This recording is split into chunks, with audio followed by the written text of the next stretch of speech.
कुनै समय हाम्रो देश नेपाल भएको ठाउँमा यस्ता सरसाना राज्यहरू थिए जो समयमा एउटा राज्यले अर्को राज्यलाई हमला गर्नु, दुईवटा राज्यहरू मिलेर एउटा सिङ्गो राज्य बनिनु, एउटा राज्य फुटेर दुईवटा फरक फरक राज्यहरू बनिनु कुनै नौलो कुरा हुँदैन थियो। यिनै सरसाना राज्यहरूको आज हम बात करेंगे अखंड भारत की नेपाल के साथ और ग्रेटर नेपाल के साथ। इससे पहले ग्रेटर नेपाल टूटा तो क्यों टूटा और इसके टूटने के पीछे क्या रीजन था, और आज की वीडियो में आपके साथ ये भी शेयर करेंगे कि ग्रेटर नेपाल कितना इंपॉर्टेंट है इस टाइम पे नेपाल के लिए। तो इन सब के ऊपर बात होगी, तो आज की वीडियो को शुरू करते हैं और आपको बताते हैं कि ग्रेटर नेपाल टूटा कैसे, वापसी बन सकता है नहीं बन सकता, और क्या ग्रेटर नेपाल की जो मांग है वो दिल्ली तक पहुंची है नहीं पहुंची। तो वीडियो को स्टार्ट करके आपके साथ शेयर करते हैं। कुनै समय हाम्रो देश नेपाल भएको ठाउँमा यस्ता सरसाना राज्यहरू थिए जो समयमा एउटा राज्यले अर्को राज्यलाई हमला गर्नु, दुईवटा राज्यहरू मिलेर एउटा सिङ्गो राज्य बनिनु, एउटा राज्य फुटेर दुईवटा फरक फरक राज्यहरू बनिनु कुनै नौलो कुरा हुँदैन थियो। यिनै सरसाना राज्यहरूको बीचमा रहेको एउटा गोर्खा भन्ने राज्यमा एक महान योद्धा पृथ्वीनारायण शाह 1799 मा राजा बन्छन्। पृथ्वीनारायण शाहले यी सरसाना राज्यहरूलाई एकीकरण गरेर एउटा सुन्दर र विशाल राज्य बनाउनु पर्छ भन्ने कुरा आवश्यक ठान्छन् र उनी राजा भएको एक वर्षपछि नुवाकोट राज्यमा विजय हासिल गरी नुवाकोट राज्यलाई पनि गोर्खा राज्यमै समेट्छन्। पृथ्वीनारायण शाहले गोर्खाबाट सुरु गरेको एकीकरण अभियान 1863 सम्म आइपुग्दा सिङ्गो ग्रेटर नेपाल बनेको हुन्छ। एउटा सानो राज्य यति ठुलो ग्रेटर नेपाल कसरी बन्यो हामीलाई भन्न जति सजिलो हुन्छ त्यति सजिलो वास्तवमा यो थिएन। गोर्खा राज्य यति ठुलो ग्रेटर नेपालमा परिणत हुन महान व्यक्तिहरूको नेतृत्व, सर्वसाधारणको रगत र पसिना, योद्धाहरूको बलिदान र 64 वर्षको समय लागेको थियो। गोर्खा राज्य यति ठुलो ग्रेटर नेपालमा परिणत हुँदाको प्रक्रिया हामी अरू कुनै भिडियोमा चर्चा गर्ने नै छौँ, तर यो भिडियोमा भने यति ठुलो ग्रेटर नेपाल खुम्चिएर कसरी अहिले हामी बसिरहेको यति सानो नेपालमा परिणत भयो भन्ने विषयमा कुरा गर्नेछौँ। सन् 1814 नोभेम्बर 1 ब्रिटिस इस्ट इन्डिया कम्पनीले नेपालमा विधिगत रूपमा हमला गर्छ। यसरी हमला गरेर नेपालसँग युद्ध सुरु गर्नुका थुप्रै कारणहरू थिए। युद्ध सुरु गर्नुका प्रमुख कारणहरू मध्ये एउटा कारण व्यापार थियो। ब्रिटिस इस्ट इन्डिया कम्पनीले चाइना र तिब्बतसँग व्यापार गर्न चाहन्थ्यो, तर चाइना र इन्डियाको बीचमा पर्ने नेपालको भूमि इस्ट इन्डिया कम्पनीले आफ्नो अधीनमा नपारिकन त्यो व्यापार सञ्चालन गर्न अत्यन्त कठिन थियो।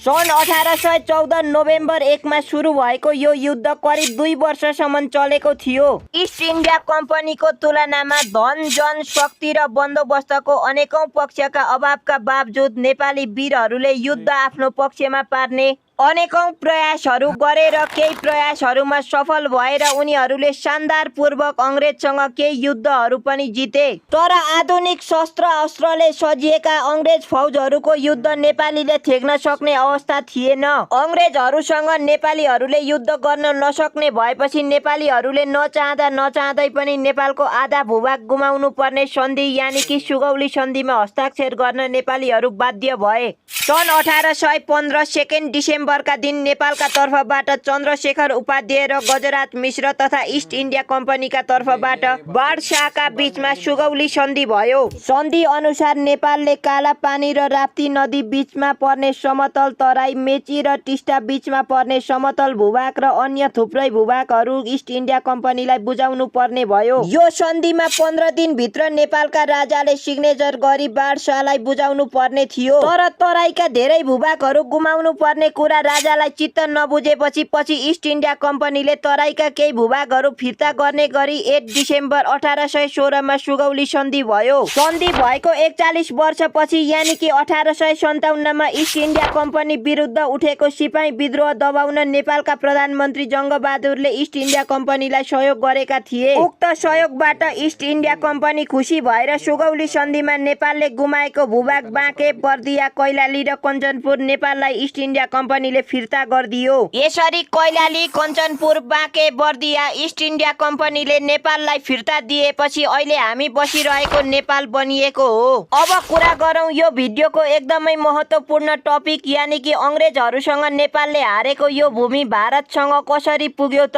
अंग्रेजहरूलाई खुसी पार्ने र उनीहरूबाट आर्थिक तथा अन्य सहयोग लिएर नेपालमा आफ्नो सत्ता टिकाइराख्ने जङ्गबहादुरले सुरु गरेको यो अभियान अन्य राणा प्रधानमन्त्रीहरूले पनि सुचारू नै राखे। नेपालका प्रधानमन्त्री जुद्ध शमशेरलाई त अंग्रेजहरूलाई विश्वयुद्धमा सहयोग गरे बापत मरिसियन अर्डर अफ द नाइटहुड उपाधि पनि प्रदान गरिएको थियो। यसरी अंग्रेजहरूको नजरमा सधैँ इमानदार र राम्रो बन्ने राणा प्रधानमन्त्रीहरू जब अंग्रेजहरूको राज खत्म भयो र अंग्रेजहरू भारत छोडेर जानुपर्ने दिन आयो, अंग्रेजको नजरमा सधैँ असल र राम्रो बन्न सफल भएका जुद्ध शमशेरले नेपालको सुगौली सन्धिमा गुमेको भूमि फिर्ता माग्छन् भन्ने सबैलाई लागेको थियो। तर यो समयमा जुद्ध शमशेर मौन बसे। एक पटक त अंग्रेजहरूले भारत छोडेर जान पूर्व तिम्रो भूमि तिमी फिर्ता माग भनेर समेत नेपालका प्रधानमन्त्री जुद्ध शमशेरलाई भनेका थिए अरे। त्यसको जवाफमा जुद्ध शमशेरले भारतमा रहेका नागरिकहरूले प्रजातन्त्रको चाख लिइसके, यति सानो नेपालमा त हाम्रो सत्ता टिकाउन गाह्रो भइरहेको छ, त्यति ठुलो विशाल नेपाल बन्यो भने त हामीलाई नै गाह्रो हुन्छ भनेर भनेका रहेछन्। यस कारणले गर्दा नेपालीहरूले अंग्रेजसँग हारेको भूमि आज पनि भारतको उपनिवेश बनिरहेको छ। 1650 को नेपाल भारतको सन्धिको धारा 8 ले सुगौली सन्धिलाई रद्द गरेको छ, जसको अनुसार नेपालले सुगौली सन्धिमा गुमाएको भूभाग फेरि नेपालमै फिर्ता आउनु पर्ने थियो। तर यस्तो कहिले हुन सकेन। गोर्खा राष्ट्रिय शक्ति मोर्चा गोर्खाल्यान्ड भारतका अध्यक्ष सुभाष घिसिङले नेपालका राजा वीरेन्द्रलाई दार्जिलिङ नेपालको भूभाग हो र हामी हजुरका रैती हौं भनेर राजालाई बिन्ती पत्र बुझाएका रहेछन्। तर यसको उत्तर सुभाष घिसिङलाई राजा वीरेन्द्रले कहिले दिएनन्। राजाबाट कुनै प्रतिक्रिया नआएपछि सुभाष घिसिङले भारतका प्रधानमन्त्रीलाई दार्जिलिङ वैधानिक रूपमा कुन देशको हो भनेर प्रश्न गर्दै पत्र पठाएका रहेछन्। तर भारतका प्रधानमन्त्रीबाट पनि उनीलाई कुनै जवाफ आएन। नेपालका तत्कालीन प्रधानमन्त्री गिरिजा प्रसाद कोइरालालाई पनि सुभाष घिसिङले पत्र पठाएका थिए, तर गिरिजा प्रसाद कोइरालाबाट पनि पत्रको कुनै जवाफ सुभाष घिसिङले पाएनन्। यसरी कुनै ठाउँबाट पनि आफ्नो पत्रको प्रतिक्रिया नआएपछि सुभाष घिसिङले भारतको सुप्रिम कोर्टमा मुद्दा हाल्छन्। भारतको सुप्रिम कोर्टले यो राजनैतिक समस्या हो भनेर फैसला सुनाउँछ। त्यसपछि नेपाल र भारत राजनैतिक रूपमा बसेर यो समस्याको समाधान गर्नुपर्ने हो, तर त्यस्तो अहिलेसम्म हुन सकेको छैन। यति नेपाल र भारतसँगै बसेर यस विषयमा चर्चा गर्ने नै हो भने पनि भारतले नेपाललाई पहिलाको भूमि फिर्ता दिने कुनै अवस्था छैन। अहिले वर्तमान नेपालको केही महत्त्वपूर्ण भूमिहरू भारतमा समेटेर भारतले सांस्कृतिक नक्सा निकाल्दा नेपाल भारत बीच 40-50 ठाउँमा भन्दा बढी सीमा विवाद भइराख्दा नेपालको प्रधानमन्त्री भारत गएर यस विषयमा केही पनि कुरा गर्न नसकेको देख्दा नेपालको पहिलाको भूमि फिर्ता आएर ग्रेटर नेपाल बनिने होइन, अहिले भइरहेको नेपाल पनि भारतमै गाभिन्छ कि भन्ने डर मलाई चाहिँ हुन थालिसकेको छ। यस विषयमा तपाईको धारणा के छ कमेन्ट बक्समा लेख्नु होला। हस्, थ्यांक यू फॉर वाचिंग। देखिए ग्रेटर नेपाल की जहाँ तक बात है तो ग्रेटर नेपाल की जो बात है वो आवाज है, जो बात है वो इस टाइम पे दिल्ली तक पहुंच चुकी है, क्योंकि बहुत ज्यादा ट्रेंड पे चल रहा है ये।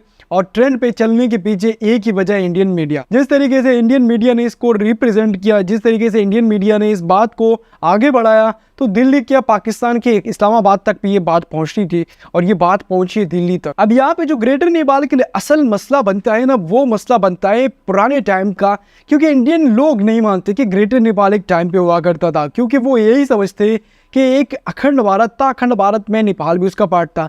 जब आप पुराने मैप्स देखेंगे तो आपको क्लियर हो जाएगा कि जब अखंड भारत हम कह सकते कि एक टाइम पे था, मान लो कि था, तो उसमें ग्रेटर नेपाल के मैप्स नहीं है। 1947 से पहले के मैप अगर आप देखेंगे तो उसमें पाकिस्तान, बांग्लादेश और इंडिया एक ही मैप के अंदर दिखाई देता है, बट उसमें एक पार्ट ऐसा है जिसमें नेपाल नहीं है। क्यों नहीं है वो आपको पता है, क्योंकि उस टाइम पे ग्रेटर नेपाल हुआ करता था। 1816 की संधि के बाद नेपाल से ये ग्रेटर नेपाल अलग हुआ और ग्रेटर नेपाल की जो जगह थी वो नेपाल में, और जो ग्रेटर नेपाल की जगह थी वो इंडिया में चली गई। इसकी वजह से ये ताल्लुकात अभी खराब हो रहे हैं। अभी जो बात है पाकिस्तान और इंडिया की, इंडिया ने जब मैप लॉन्च किया तो उसने पाकिस्तान से नहीं पूछा, उसने डायरेक्ट निकाला और उन्होंने ये बात की कि पॉलिटिकल के थ्रू हम नहीं लेके आ रहे इसको, हम इसको पॉलिटिक्स के थ्रू नहीं लेके आ रहे, हम एक पुरानी बात को जो है वो याद ताज़ा करने के लिए मैप को लगा रहे। और इस पे कई सारे मुल्क बुरा भी माने, कई सारे ने तकरीबन सारे मुल्क बुरा माने सिवाय इंडिया के, और ये बात चली। फिर पाकिस्तान ने भी इसके ऊपर काफी बातें की। पाकिस्तान ने भी बोला कि भाई आपने बगैर इजाजत के ये मैप कैसे लगाए, क्योंकि अभी तो आजाद हो चुके हैं मुल्क ना। पाकिस्तान कभी भी अपना मैप बांग्लादेश के साथ नहीं लगा सकता कि एक टाइम पे पाकिस्तान और बांग्लादेश एक था, नहीं लगा सकता, क्योंकि अब तो आजाद है। अब लगाएंगे तो बांग्लादेश फिर गुस्सा होगा कि अगर बांग्लादेश पाकिस्तान का मैप लगाएगा तो वो गुस्सा हो जाएगा। ये बात है सारी। देखिए नेपाल ने तो इसीलिए मैप दिखाया क्योंकि इंडिया ने अपना मैप शो किया, नेपाल का हिस्सा भी उसी में दिखाया, तो इसीलिए नेपाल ने भी दिखाया कि यार ये रिप्लाई आप लोगों के लिए, और आप रिप्लाई का जवाब ना दीजिएगा क्योंकि हम अपनी जगह वापसी लेने के लिए आ रहे हैं।